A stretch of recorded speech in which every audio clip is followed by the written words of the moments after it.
நம்முடைய கருத்தியல் எதிரிகளான RSS, BJP, இந்துத்துவ அமைப்புகள் ஒவ்வொரு பார்ப்பனர் அல்லாத சாதிகளுக்குள்ளும் அவர்கள் இறங்கி வேலை செய்கிறார்கள். அதை நாம் கண்கூடாக பார்க்கிறோம். ஒவ்வொரு சாதிக்குள்ளேயும் இறங்கி அவர்களை பிற்போக்கான திசையிலே அழைத்து போகிறார்கள். அவர்களுடைய மூளையிலே இந்துத்துவ சாயத்தை ஏற்றுகிறார்கள்.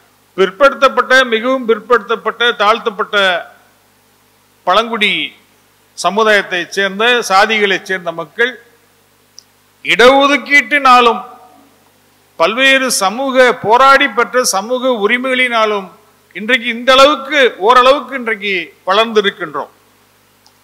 ஆனால் இதற்கு வேட்டு வைப்பது போல RSS அமைப்புகள் இந்த சாதிகளுக்குள்ளே புகுந்து அந்த சாதிகளினுடைய வாயாலேயே எங்களுக்கு இடஒதுக்கீடு வேண்டாம் என்று சொல்லக்கூடிய ஒரு சூழ்நிலையை ஏற்படுத்தியிருக்கிறார்கள். இன்றைக்கு தேவேந்திர குல அமைப்பை சேர்ந்தவர்கள் பலர் இந்த RSS தாக்கத்தினால் நாங்கள் பட்டியல் சாதியிலிருந்து விலகிக் கொள்கிறோம், SC பட்டியலிருந்து எங்களை விலக்கிருங்க என்று சொல்றாங்க. இதுக்கு பின்னாடி RSS இருக்குது. 7/11/1966 அந்த தேதியில தான் நம்முடைய பெருந்தலைவர் சமூக நீதி காவலர் காமராஜர் அவர்கள் மீது டெல்லியிலே RSS அமைப்புகள் கொலைவெறி தாக்குதல் நடத்தினார்கள்.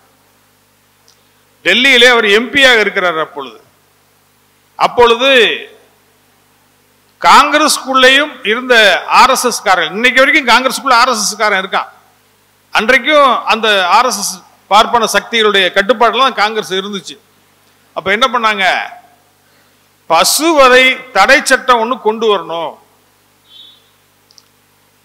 பசுமாட்டை கொல்வதற்கு சட்டப்படி தடை வேண்டும் என்ற கோரிக்கையை வைத்து ஒரு இயக்கம் நடைபெற்றது. RSS உடைய தூண்டுதல்ல காங்கிரஸ் கட்சிக்குள்ளே அதுக்கு பெரிய ஆதரவு இருந்தது. மாட்டுக்கறியை ஏற்றுமதி செய்வதிலே இந்தியாவிலே உலகத்திலே நம்பர் 1 இந்தியா என்று பெருமையும் பேசுவார்கள் ஒரு பக்கம். இன்னொரு பக்கம் பசுமாட்டை கொன்று தின்பதை தடை செய்ய வேண்டும் என்றும் இன்னொரு பக்கம் பேசுவார்கள். பேச நான் இரண்டுடையாய் போற்றி போற்றினார் அண்ணா. பார்ப்பனியத்தினுடைய தன்மையை பற்றி சொல்லுகின்ற பொழுது ஆரிய மாயை நூல்ல பேச நான் இரண்டுடையாய், 2 நாக்கு டபுள் டங்குனாரு பார்ப்பனர்களை. அப்ப காங்கிரஸ் கட்சியினுடைய அகில இந்திய அளவில் மிகப்பெரிய தலைவராக இருந்த காமராஜர் அவர்கள் அந்த கோரிக்கையை எதிர்த்தார். கோடிக்கணக்கான மக்களுடைய உணவு மாட்டுக்கறி, அதை எப்படி தடை செய்வது என்று அந்த கோரிக்கையை கடுமையாக எதிர்த்தார் பெருந்தலைவர். ஏன்னா கருப்பே அவங்களுக்கு பிடிக்காது இல்லையா, கருப்பு நிறமே பார்ப்பனர்களுக்கு ஆரியத்துக்கு பிடிக்காது. நம்முடைய கலர் கருப்பு தானே. இவன் முற்போக்கா சிந்திக்கிறான், முற்போக்கா பேசுறான், RSSக்கு எதிராக இருக்கிறான்னு சொல்லிட்டு பெரிய செல்வாக்குடைய ஆளு, இந்த ஆளை காலி பண்ணணும் அப்படின்ட்டு 7/11/1966 பசுவதை எதிர்ப்பு ஊர்வலம் என்ற பெயரில் RSS ஒரு ஊர்வலத்தை நடத்தினார்கள். அந்த ஊர்வலம் காமராஜருடைய வீட்டுக்கு முன்னால சென்றது. காமராஜருடைய வீட்டை தாண்டி வரும்பொழுது காமராஜர் வீட்டை அடிச்சு நொறுக்கி தீய வச்சு அவர் மீது கொலைவெறி தாக்கல் நடத்தினார்கள். காமராஜர் பின்வாசல் வழியாக தப்பி சென்று உயிர் பிழைத்தார். இந்த செய்தி அன்னைக்கு எல்லா பத்திரிகையிலும் வந்துச்சு. பெரியார் என்ன பண்ணார்னா, ஆசிரியர் அழைத்து இந்த இந்தியா முழுக்க எல்லா பத்திரிகையிலும் இந்த செய்தியை பூரா எடுத்து அதையெல்லாம் தொகுத்து ஒரு தனி நூலா போடு, எதிர்கால தலைமுறைக்கு அது ஒரு பாடம் அப்படின்ட்டு ஒரு புத்தகமா போட்டாரு. அவரு நவம்பர் மாதம் தாக்கப்படுகிறார்.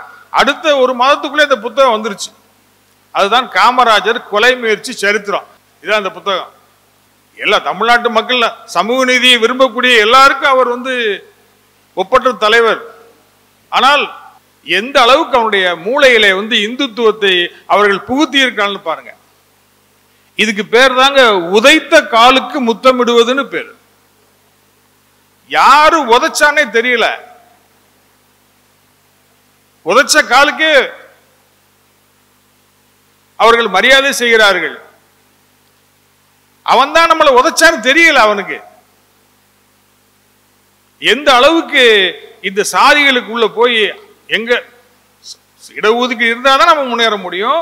நம்ம வாயாலே இடஒதுக்கீடு வேண்டான்னு சொல்ல வைக்கிறான். நமக்கு வாழ்வு கொடுத்த தலைவர்களை கொலை செய்ய முயற்சி செய்து அந்த கொலை செய்ய முயற்சியுடைய கூட்டமே நம்ம மத்தியில் செல்வாக்கா இருக்குது.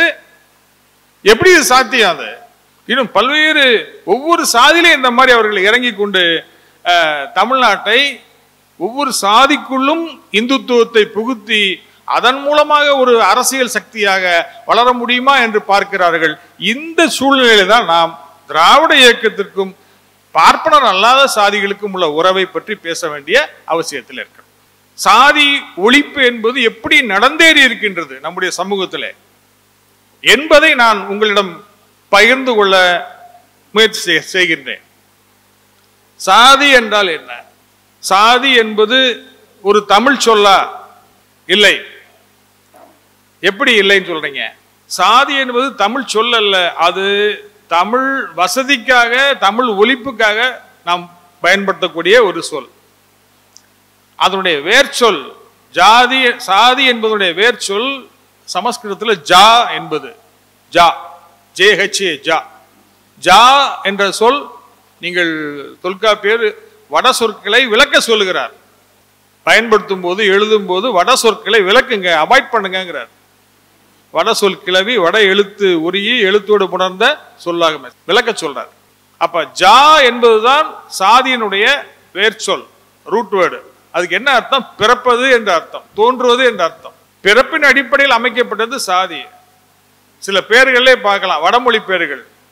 வனஜா என்றால் வனத்தில் தோன்றியவள் அர்த்தம். பத்மஜா என்றால் தாமரையில் தோன்றியவள் அர்த்தம். கிரிஜா மலையில் தோன்றியவர். எனவே பிறப்பின் அடிப்படையில் வரக்கூடியது இந்த சாதி. இது ஆரியர்களுடைய ரிக்வேதத்திலே புருஷ சூக்தம் என்கிற பகுதியிலே இந்த சாதியுடைய தோற்றத்தை சொல்லி இருக்கிறார்கள். பிரஜாபதியினுடைய தலையிலிருந்து தோன்றியவன் பிராமணன், பிரஜாபதியினுடைய தோள்களிலிருந்து தோன்றியவன் சத்திரியன், அவனுடைய இடையிலிருந்து தோன்றியவன் வைசியன், அவனுடைய கால் பகுதியிலிருந்து தோன்றியவன் சூத்திரன் என்று அதில் விளக்கம் வருகின்றது. இது முந்திய வேத காலத்தில் ஒவ்வொரு சாதிக்கும் ஒரு பணி, ஒவ்வொரு வேலைகள். பார்ப்பனர்களுக்கு படிப்பது, படிப்பிப்பது, சமயம் சார்ந்த வேலைகளை செய்வது, நிமித்திகம் சோதிடம் போன்ற விஷயங்களை பார்ப்பது, இறைப்பணி செய்வது, இதெல்லாம் அவர்களுக்கான பணி. அரசனுக்கு ஆலோசனை சொல்வது, சத்திரியர்களுக்கு நாட்டை காப்பது, போர் செய்வது போன்றது. வைசியர்களுக்கு வணிகம் செய்வது, பொருளீட்டுவது. சூத்திரர்களுக்கு, அதாவது நாம எல்லோருக்கும், ஏன்னா தென்னிந்தியாவில் 2 வர்ணம் தான், சத்திரிய வர்ணமும் வைசிய வர்ணமும் தென்னிந்தியாவில் கிடையாது. 2 வர்ணம் தான். பார்ப்பன பிராமண வர்ணமும் சூத்திரர்கள் தான். தென்னிந்தியாவில் நான் பிராமின் மூவ்மெண்ட், பார்ப்பனர் அல்லாதாருடைய இயக்கம் ரொம்ப வலிமையா இருக்கிறதுக்கு இது ஒரு காரணம். அப்ப சூத்திரர்களுடைய வேலை என்னன்னு சொன்னா, அவர்கள் விவசாயம் செய்வது, பிற 3 வர்க்கத்தவர்களுக்கும் வர்ணத்தவர்களுக்கும் அவர்கள் மனம் நோகாமல் பணி செய்வது, இதுதான் சூத்திரர்களுடைய வேலை.